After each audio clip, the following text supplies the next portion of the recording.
झोपडीमध्ये या ठिकाणी झालेला आहे. थोरांदळे येथे स्वप्ना दीपक पारधी वय साधारण 25-30 वर्षाची ठाकर समाजाची महिला आहे. तर तिचा इथं समोर खून झाल्याची जागा समोर दिसते. तर नेमकं काय घटना घडली किंवा काय हे पाहूया. तर काय नाव तुमचं? दत्तात्रय सीताराम बारवकर. बारवकर. इथलं शेतमालक आहे का तुम्ही? नाही, मी हे किसन इंदोरे चांडोलीचे आहेत. हां. त्यांची शेती मी अर्धलीनं करतो. बरं, काय झालं, कसं झालं? 3 दिवस झाले मी इकडे चक्कर मारायला आलो नाही म्हणून आज सहज चक्कर मारायला आलो. हां तर मला मी इथं गाडी उभी केली तर मला ते सापरामध्ये ती बाई पडलेली दिसली. हां. कुठल्या सापरात? ते समोर हां हां हां हां हां. मग पडलेली दिसली मला. हां हां मी थोडंसं जवळ जाऊन पाहिलं. हां म्हणलं कोण बाई येत, कारण ही तर त्या इंदोऱ्यांनी ती बाई एक जोडपं इथं राखण्यासाठी ठेवलं होतं. आताच गेल्या आठवड्यात? हां, हां. 4 दिवस 4 दिवस झाले. हां. ते आता 3 दिवस काय मी इकडं आलो नाही, त्याच्यामुळे मी सहज आलो इकडं. मला माझा भुईमुग काढायचा आहे म्हणून मी आलो चक्कर मारायला. हां तर इथं आल्यानंतर मला ते समोर दिसलं. मग मी लगेच मालकाला फोन केला. हां. कोण मालक? इंदोरे, हां. किसन इंदोरे यांना फोन केला. मग त्यांनी पोलीस स्टेशनला कळवलं. नाही नाही, ज्यावेळेस तुम्ही इथं पाहायला आले त्यावेळेस ते महिलेचं चेहऱ्यावर किंवा काय कुठं लागलेलं कसं होतं, काय मृत झालं, कशाहून लक्षात आलं? आणि एवढं मी काही जास्त जवळ गेलो नाही. हां. मी लांबूनच पाहिलं, पण मला ते दिसलं. बऱ्याच वेळ मी एक हाक मारली, हां म्हणजे ए बाई उठ, असं तिनं काही हालचाली केली नाही. मग याच्यावर मी अंदाज केला की ही बाई संपलेली आहे. मग मी लगेच किसन इंदोरे यांना फोन केला. मग त्यांनी पोलीस स्टेशनला कळवलं. हां. बरं, मग ज्यावेळेस ही घटना घडली त्यावेळेस ती महिला एकटीच होती का इथं? एकटीच होती इथं, बाकी कोणी नव्हतं. तिचा नवरा आणि ती राहत होती, पण नवरा नव्हता इथं. नव्हता. नवरा काय फरार झाला किंवा बाहेर गेला असं कळतं? ते सांगताच यायचं नाही. यायचं नाही. आणि हे कुलूप लावलेलं त्यांचं हेच घर ना? त्यांनीच लावलेलं आहे. हां हां हां. तर पहा नेमकं घटना कशी घडली किंवा काय. आता उपसरपंच आहेत ॲडव्होकेट संदीप टेमगिरे, काय कशी घटना घडली, काय समजली माहिती?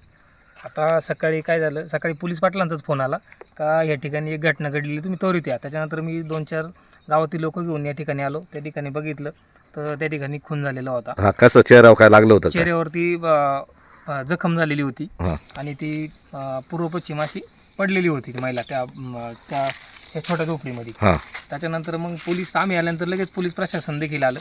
त्याच्यानंतर सगळी फॉरेन्सिक टीम आली आणि सगळं आता तपास त्यांनी केले. आता डॉगची स्कॉट टीम येते, तो तपास पूर्ण झाला का आता पोलीस पाटील यांनी त्यांना आरोग्य केंद्रामध्ये त्या बाईला नेलेलं आहे. उपजिल्हा वैद्यकीय उपजिल्ह्यामध्ये तपासणीसाठी त्यांचा PM खून साठी झाला, त्यांना PM साठी त्यांनी पाठवलेलं आहे. तर एकंदर म्हणजे ही घटना घडली थोरनाळ्याला मागे एक 3-4 महिन्यापूर्वी घटना घडली, त्याच्याजवळच ही घटना घडली. तर हे ठाकर समाजाचं कुटुंब आहे आणि नवऱ्याने बहुतेक नवऱ्याने घातपात केला असा संशय आहे. असा संशयच आहे एकंदरीत. हा, एकंदर नवरा तो फरार झाला आहे.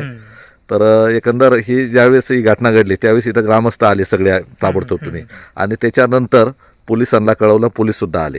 तर तिच्या ज्यावेळेस तुम्ही स्वतः डोळ्याने पाहिलं तर तिच्या चेहऱ्यावर काय झालं? त्या चेहऱ्यावर जखम होती, हां मार होता, थोडा रक्ताचा थोडासा हे होता गालावरती. हां.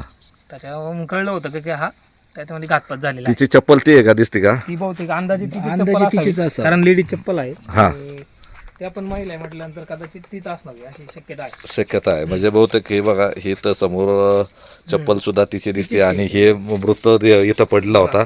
ही जागा समोर पश्चिम अशी त्या ठिकाणी हे होती, पूर्व पश्चिम अशा पद्धतीने झोपलेल्या अवस्थेमध्ये एकावरती, आणि अंगावरती एक साडी होती.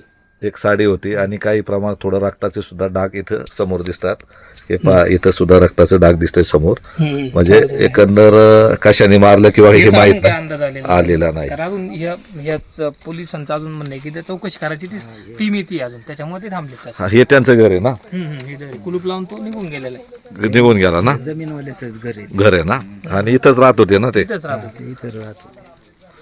तर नेमकं कशी घटना घडली हे उपसरपंच संदीप टेमगिरे यांच्याकडून समजून घेतले. आणि नेमकं या घटनेमुळं इथं खळबळ उडाली आणि घबराटीचं वातावरण आहे. आणि त्यांचे नातेवाईक कुठं राहतात का इथं?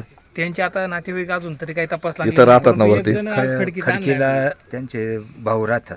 त्या महिलेचे नाही, त्या माणसं तिच्या नवऱ्याचे ज्यांनी आणलं त्यांना हां हां त्यांचे भाऊ राहतात, त्यांना आणले धरून. त्यांचा तपास चालू आहे आता पोलिसांमार्फत. असं ना? त्यांना आणलं होतं इथं. हां हां हां हां.